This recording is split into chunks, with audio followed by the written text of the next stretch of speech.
नमस्कार दोस्तों, आज हमारे साथ मौजूद हैं देश और विदेश के जाने माने आयुर्वेद विशेषज्ञ सुभाष गोयल सर। तो सबसे पहले तो स्वागत करते हैं सुभाष गोयल सर का। सर सबसे पहले तो बहुत बहुत स्वागत है आपका। तिवारी जी, आपका भी बहुत बहुत स्वागत है। आपने जो रौनक लगा रखी है सोशल मीडिया पे, थैंक यू सो हम मच। भी बहुत खुश होते हैं आपको देख के। हम चाहते हैं कि हर नौजवान के अंदर इतनी एनर्जी हो जितनी आपके अंदर होती इसलिए हमने सर आपको आज बुलाया है। है। सबसे पहले तो आपने वक्त निकाला। मुझे बताया कि सर 2-2 महीने 3-3 महीने लग रहे हैं आपसे मिलने में।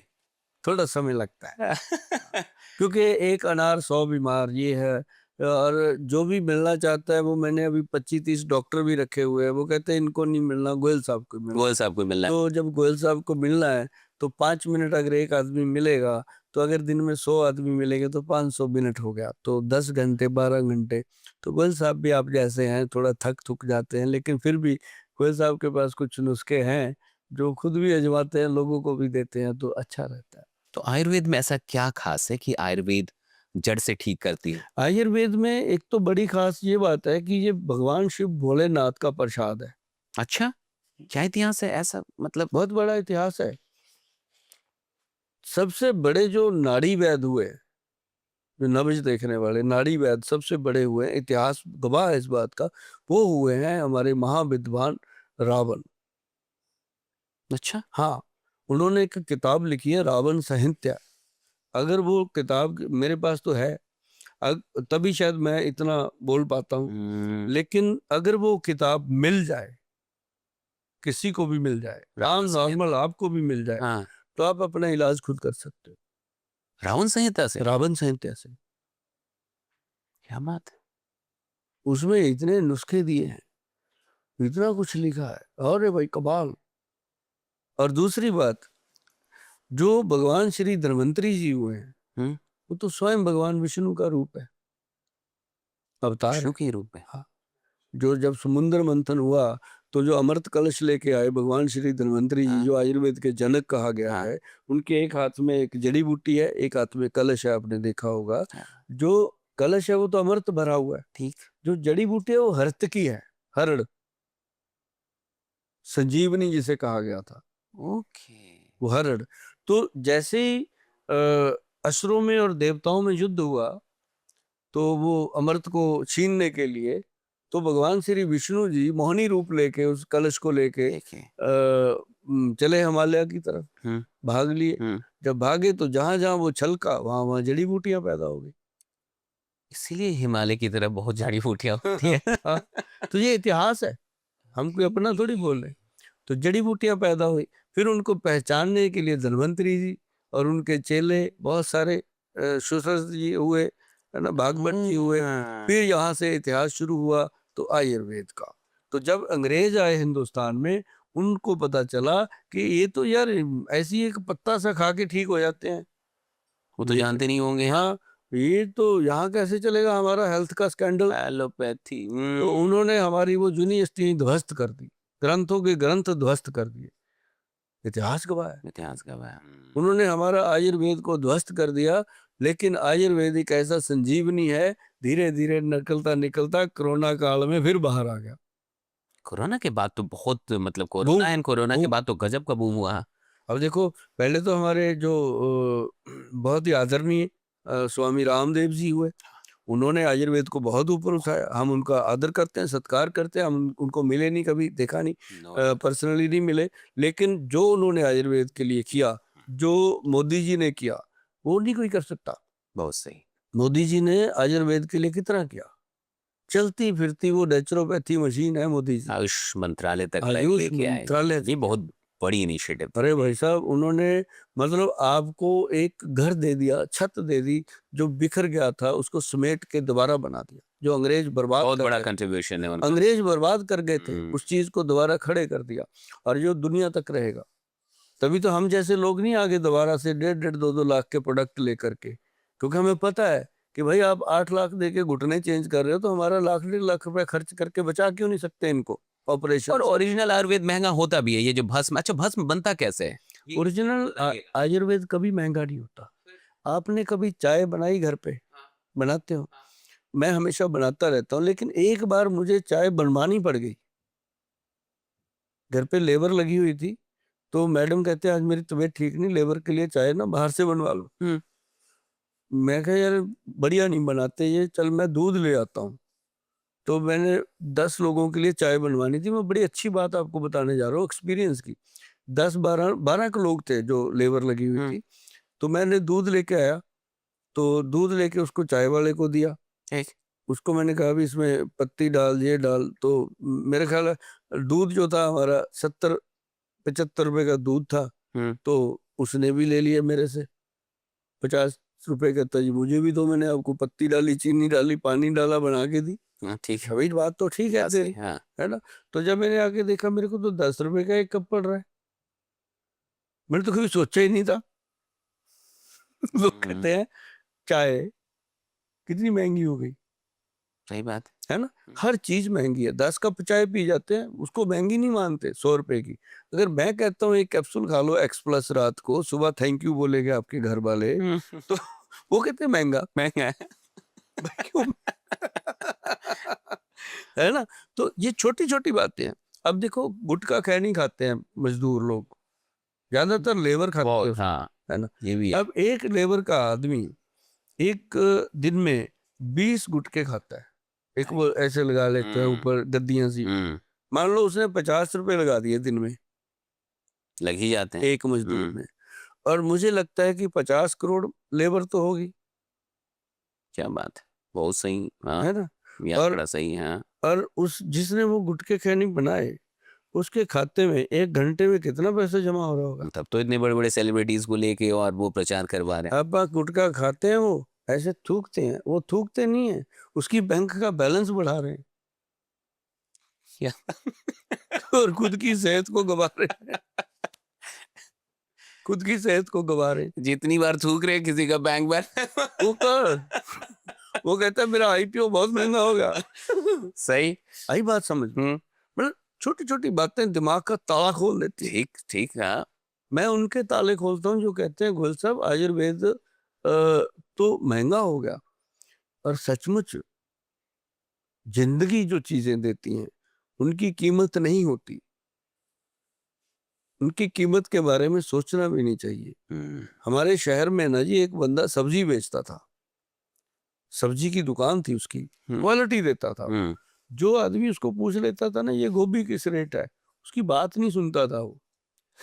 2-3 बार पूछता ये गोभी कितने की है 1 किलो, वो कहता था जा यार तूने लेनी नहीं है, क्या बात है ना। जो क्वालिटी देखेगा वो फिर पैसा हाँ, नहीं दिखेगा। हाँ, वो जो आके उसको कहता था 1 किलो गोभी दे दो, ठीक है सरदार जी, ठीक है सर, डाल के देता था। कितने हुए 503 रुपए दे दो, उसको देता था। कहता इसको खाना आता है। बहुत सही बात है। मतलब हम लोग गाड़ी ले लेंगे लाखों रुपए की, उसके ऊपर 2 लाख की एसेसरी लगा देंगे, ये हो रहा है। गाड़ी की एवरेज कम होगी, भागे जाएंगे, और खुद की एवरेज खत्म हो रही है। उसके लिए कहते हैं च्यवनप्राश महंगा है गोयल साहब। शादियों पे, हाँ सर शादियों पे आज 50-50 लाख करोड़ों रुपए खर्च हो रहे हैं सिर्फ रोटी खिलाने पे। हाँ, शादियों और जिसको खा के लोग पता है क्या कहते हैं, अब पेट खराब हो गया, पता नहीं क्या बनाया था। शो ऑफ में भी आप देखिए, शो ऑफ में हाँ। भी लाखों करोड़ों रुपए खर्च हो रहे हैं। और लेकिन वो रिश्ते आगे सही चले, वो शादियां टिकी रहे, उसके लिए फिर कहाँ महंगा है फिर आयुर्वेद और ये सब कुछ। बिल्कुल भी सही नहीं है, बात। बिल्कुल नहीं है। अब मुझे कहते हैं लोग शादियों में बुलाते हैं, मैं कभी शगन शुगन नहीं देता, मैं तो ऐसी चीजें दे के आता हूँ उनको, खाओ पियो याद आगे। यानी इलाज संभव है, आयुर्वेद में इन सारी चीजों का इलाज संभव है। बहुत यानी बढ़िया जो लोग इलाज। निराश हैं, जो लोग निराश हैं, उदास हैं, या फिर उनको होपलेस हो गए हैं, उनको मिलना चाहिए फिर मैं यार। आपको बताता हूँ तिवारी जी, मैं हमेशा एक रिक्वेस्ट करता रहता हूँ लोगों को कि मैं आप सबका भाई हूँ, किसी का पिता समान हूँ, किसी के बच्चों के जैसा हूँ, क्या? लेकिन मैं जैसा भी हूँ, मैं अपने देश को बहुत प्यार करता हूँ, आप सबको बहुत मोहब्बत करता हूँ। शायद उतनी नहीं करता जितनी आप लोग करते हो, लेकिन मैं करता हूँ। लेकिन कहते हैं ना कि अगर करते हो तो जताना पड़ता है, तो मैं इसीलिए कहता हूँ कि अगर आप किसी से मोहब्बत करते हो तो उसको आई लव यू बोलो। तो मैं ये कहना पड़ता है, तो मतलब ऐसी जगह आई लव यू कभी मत बोलो जहाँ छितर पड़े, ऐसी जगह बोलो जहाँ वापसी में रिवल्ट आए, सेम टू यू, तो बोलो, नहीं अदरवाइज तो बोलो।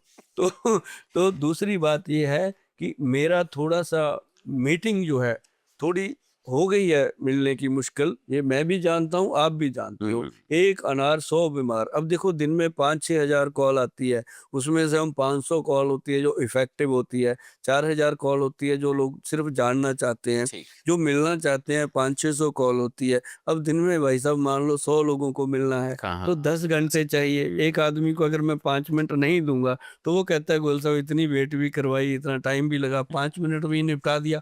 तो मतलब वो भी देना पड़ता है। हम्म, तो आप लोगों को मैं एक ही रिक्वेस्ट करता हूँ, जैसे मर्जी करके किसी भी तरीके से, 1 महीने लगे, 2 महीने क्या लगे, बात 6 महीने लगे, हम्म, एक बार आप मुझे मिल जरूर लो, मिल लो आप एक बार, जैसे तैसे करके, जैसे अपनी मुलाकात हो जाए, मिल लो। मिलने से क्या होगा, जैसे हम लोग, हमारे वैद्य लोग, हम सब मिलके आपका वो एनालाइज करते हैं, नब्ज देखते हैं, बात पित्त कफ का वगैरह चेक करते हैं, उसके मुताबिक आपको खान पान समझाते हैं। बस वो एक बहुत कीमती पल होते हैं। मेरा जो 30-35 साल का तजुर्बा है वो मैं आपको उसी 30-35 सेकंड में देना होता है मैंने, तो वो आप लेने की कोशिश करो। और कोशिश यही करो कि पहली बार अगर कुछ आप मिलकर ले सकते हो तो बहुत बढ़िया, नहीं तो वेबसाइट पे जा करके टेलीफोन पे बात कर सकते हो, टेलीफोनिकली अपॉइंटमेंट बुक कर सकते हो, वीडियो कॉल बुक कर वीडियो सकते हो। कॉल भी हो मतलब मेरा एक आपसे हम्म, रिक्वेस्ट है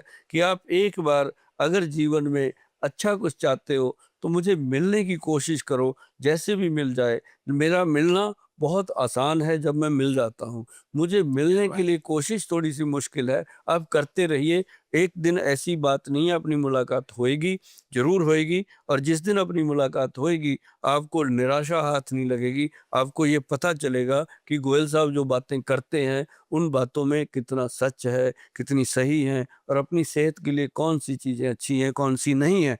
तभी मैं सारे नुस्खे आपको बताता हूँ। और नुस्खे बनाइए, अपने सेहत को फिट रखिए, अपने परिवार को फिट रखिए। और ये बात ना जी मैं इसलिए करता हूँ हम्म, कि मुझे अगर कोई मिल लेता है ना तो उसको जितनी खुशी होती है मुझे नहीं पता, मुझे बहुत खुशी क्या होती बात है है कि मैंने इतनी मेहनत करी, उसका मुझे उसके ऊपर है। आशीर्वाद मिल रहा है कि लोग मिलने आ रहे हैं। तो ये बहुत मतलब दुर्लभ होता है जी ऐसी लोगों तो कई कहानियां आपके पास होंगी इतने वर्षों में जो सच में होपलेस हो गए होंगे, हाँ, वो आपसे मिले होंगे, चीजें बदली होंगी। एक चीज मैं बताता हूँ, हम्म, मैं पंजाब से आता हूँ, चंडीगढ़ में मेरा सेटअप है सेटअप है, सारा। हाँ। और मैंने शुरू किया था वहाँ लोगों को नशे छुड़वाना। पंजाब में बड़ा नशा है, हाँ, मानते हैं सब। अब नहीं है जी, अब तो पंजाब बदनाम कर रखा लोगों ने, मेरा पंजाब बड़ा साफ सुथरा हो गया। क्या बात। हाँ, तो ये नशा छुड़वाना आपने शुरू किया था? बहुत उसकी कहानी बताइए बहुत कुछ। देर से। हाँ। मैंने सबसे पहला कैंप नवंबर 2005 में लगाया था, गुरु घर गुरुद्वारा सिंह शहीदा, चंडीगढ़ सेक्टर 44 में। हम्म, तो जब मैंने वहां कैंप लगाया, उस कैंप में ना जी 60-70 लोग आए। मुझे उम्मीद ही नहीं थी कि इतने साफ सुथरे शहर में नशा करने वाले लोग निकलेंगे। वहां के लोकल अखबार में न्यूज लगवा दी कि फ्री नशा मुक्ति कैंप के लिए मिलो। मिलो। फ्री के चक्कर में लोग मेरे पास आए। हाय। और उसके बाद वो फार्मूला केजरीवाल जी ने भी अपनाया, फ्री वाला। तो पहले हमने अपना लिया था 2005 में। तो लेकिन वो तो सीएम बन गए, है ना? तो लेकिन हम अपना काम करते रहे, धीरे धीरे किया। तो देखिए उसमें जो पेशेंट आए वो 70 पेशेंट, उनके बाद हमने 3.5 लाख लोगों की लिस्ट बनाई। क्या बात। हाँ, कम से कम उसमें हमें 10 से 12 साल लगे, 3-3.5 लाख लोगों को नशा छुड़ाने में सफल हुए। सफल हुए? सफल हुए, ऐसे सफल हुए कि बंदे छोड़ के उसके बाद बादशाह बने वो। क्योंकि मेरी साथ में स्पीच ऐसी होती थी, कुछ करके दिखाना, कुछ करके दिखाना, क्या नहीं तो मर जा। बात। नहीं तो मैं कहता था मर जा, मरा तो है, मरा तो है। मरा तो मर जा, अगर हम्म, छोड़ेगा तो फिर कुछ करके दिखाना। आहा, जिन लोगों ने तेरे को बर्बाद करने की कोशिश करी क्या उनको बात। कुछ नहीं कहना, उनको कुछ मत कहना। उनको कुछ मत कहना, उनके लिए दुआ करना कि भगवान इनको सतबुद्धि दे, लेकिन तू कुछ ऐसा करके दिखाना कि वो तेरे से हाथ मिलाने को तरसे।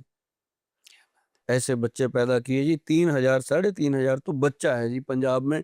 जब मैं जाता हूँ ऐसे खड़े हो जाते हैं, मतलब वहां से निकाला नशा। आपने, हाँ। हाँ, तो ऐसे बहुत किस्से हैं। एक मदर मेरे पास आई थी, उसका बेटा था एक, उसकी 13-14 किले जमीन 2 साल में निपटा दी बेटे ने, हाँ नशा करके। अब 14 किले जमीन का मतलब होता है करोड़ों रुपया, तो कम से कम 15-20 करोड़ की जमीन 2 साल में निपटा दी सर। और ये सच्ची कहानी है, और मैं भाई, कई बार बताई है मैंने लोगों को। वो बेटा मतलब इतना स्मार्ट, एक समय में ऋषि कपूर इतने स्मार्ट हुआ करते थे, यंग एज, इतना स्मार्ट। इतना सुंदर, वो इतनी बर्बादी के बाद भी इतना सुंदर था, इतना नशा करने के बाद भी। क्या बात। हाँ, उसकी मदर भी बहुत रिच, फैमिली रिच ठीक थी है, ना, फैमिली रेस नहीं। परिवार रिच था। उसकी मदर की मतलब वेशभूषा से रिचपना झलक रहा था। तो जब वो मेरे पास आए, मैं टचवुड कहता हूँ, भगवान के आगे बहुत नतमस्तक रहता हूँ इन चीजों को लेके, कि वो मेरे यहाँ बैठ गए नीचे, माता जी। अब जब वो नीचे बैठे, समझ तो आती है अपने को, हम भी इंसान है, हम भी अपनी कुर्सी से उठे, नीचे बैठ गए उनके पास। ऐसे उनका हाथ अपने हाथ में लिया, मैं कहा बताओ क्या करने आए। कहती ये देखो, पूरी स्टोरी सुनाई। कहती 2 साल पहले इसका बाप चला गया दुनिया से, इसकी दुख हमारा, उसने 13-14 किले जमीन बनाई थी, इसने खत्म कर दी। आज कहती गोयल साहब मेरे पास पैसे नहीं आपकी दवाई के लिए भी, हाँ पर इसको बचाना है, मेरे को उम्मीद है कि आपको, मैंने देखा है कि आप हमारी मदद करोगे। देखो कितनी बड़ी बात। My God. मैंने उसको पूछा लड़के को, मैं छोड़ना चाहता है? अभी भी? मैं कहा नहीं, ऐसे टेढ़ी उंगली से घी नहीं निकलेगा, ये सीधी से निकलेगा। मैंने माता जी को बोला, मैं कहा जी आप बाहर जाके बैठो। वो बाहर गए। मैंने कहा सुन, बात सुन, आज नशा किया है? कहता हाँ। मैं कहा अभी अभी? कहता तोड़ लग रही है। मैं करेगा? करूंगा। मैं कहा मेरे पास रम पड़ी है, पिएगा? भेजूंगा। 2 गिलास पिलाए जी उसको। उसको लगा ये तो मेरा बाप है, पैर पकड़ के बैठ गया, रोने लगा। हाँ, मेरे साथ ऐसा हुआ, मेरी माँ मेरे साथ ऐसा करती है, मेरे साथ ये हो गया, मेरे साथ वो हो गया, अपने रोने रोने लगा। मैंने कहा बस आ गया बेटा लाइन पे, अब तेरे को हम कर लेंगे ठीक। रोने रोते रोते रोते रोते बस एक बात पे आ गया। कहता गोयल साहब अगर आप मुझे नशा छुड़वा दो ना, तो जो जमीन मेरी गई है ना, उसे डबल बना के दिखा दो। देखिए ये रियलाइजेशन होता है। सर उसने अपने दवाई जो है 2 महीने लगते हैं नशा नशा मुक्ति छुड़वाने का। के। हाँ हाँ, सिर्फ 2 महीने। बात। हमारा डायलॉग है कि बिना तोड़, बिना तकलीफ, बिना कोई शारीरिक या मानसिक प्रॉब्लम क्रिएट किए, क्या बात। घर बैठे बिठाए और बिना दाखिल किए अपने घर रह करके नशा छोड़ने का पक्का मन बना के मिले। और जो आते हैं उनको हम 2 महीने का दवाई देते हैं, 4-4 दिन की करके, थोड़ी थोड़ी लेके जाओ, तो वो छोड़ देते हैं। 2 महीने में दवाई छूट जाती है, पहले दिन से नशा छूट जाता है। तो उस लड़के ने क्या किया जी, जब मैंने उसको, वो मेरा हो गया ना जी, जैसे कहते हैं दारू वाला यार नहीं होता वो हो गया ना। वो। हाँ अब मेरे को फोन पे बॉन्डिंग तो हो गई ना। हाँ, हाँ फोन पे पता है, और गोयल किया हाल है, ऐसे बोलता था। मैं कहा तू जैसे मर्जी बोल, तेरे से एक दिन चरण तो छुआऊंगा, है ना। तो वो हुआ जी। तो उसने क्या किया, 8 दिन में सर, मैंने उसको सिर्फ 4 दिन की दवाई दी थी। मैं कहा 4 दिन की लेके जा, अगर तेरे को लगे कि गोयल साहब की दवाई मेरे को नशा छुड़वा सकती है या मैं छोड़ सकता हूँ, तो आगे और मैं कहा तेरे से बड़ी लेबोरेटरी कोई नहीं हो सकती। तुमने वो सारा कुछ झेला है, सब झेल। हाँ तू जब दवाई खाएगा तेरे को फट पता चलेगा क्या कि यार बात। ये बचा लेगी। उसके बाद तू नशा छोड़ेगा, तो मैं तेरे को विश्वास दिलाता हूँ कि मैं तेरे साथ हूँ। उसने सर, अमृतसर साइड का लड़का है, तो उसने नशा पता है कितने दिन में छोड़ा जी? 8 दिन में। छोड़ दिया। 8 दिन में। 9वें दिन कहता दवाई नहीं खाऊंगा, मर जाऊंगा, नशा नहीं करूंगा, मर जाऊंगा। उसने ठान लिया। मुझे लगता है वैद्य डॉक्टर ये सब कभी रिटायर्ड होते ही नहीं है। नहीं होते। हाँ अंतिम सांस तक ये लोगों का भला करते ही जाएंगे। तो आप ऐसे ही हम सब का भला करते रहें। ईश्वर से यही प्रार्थना है कि हम सब के काम आते रहें और आयुर्वेद से आप इस पूरे देश और दुनिया को स्वस्थ करते रहें। क्या बहुत बात। बहुत शुक्रिया आपका हमारे पॉडकास्ट पे आने के लिए। तिवारी जी आपको मिलके अच्छा लगा, थैंक यू सो आपसे मच सर। बातचीत करके बहुत अच्छा लगा, और मेरी दिली इच्छा थी कि आपके साथ बैठेंगे कभी, आपके तो बहुत अच्छा लगा। बहुत बहुत शुक्रिया सर, बहुत जल्द आपसे फिर से मुलाकात होगी। भगवान करे आप दुनिया के, देश के चमकते सितारे बने और आपको लोग इतना ही प्यार करें, इससे भी ज़्यादा प्यार करें। Thank you so much. Thank you so much.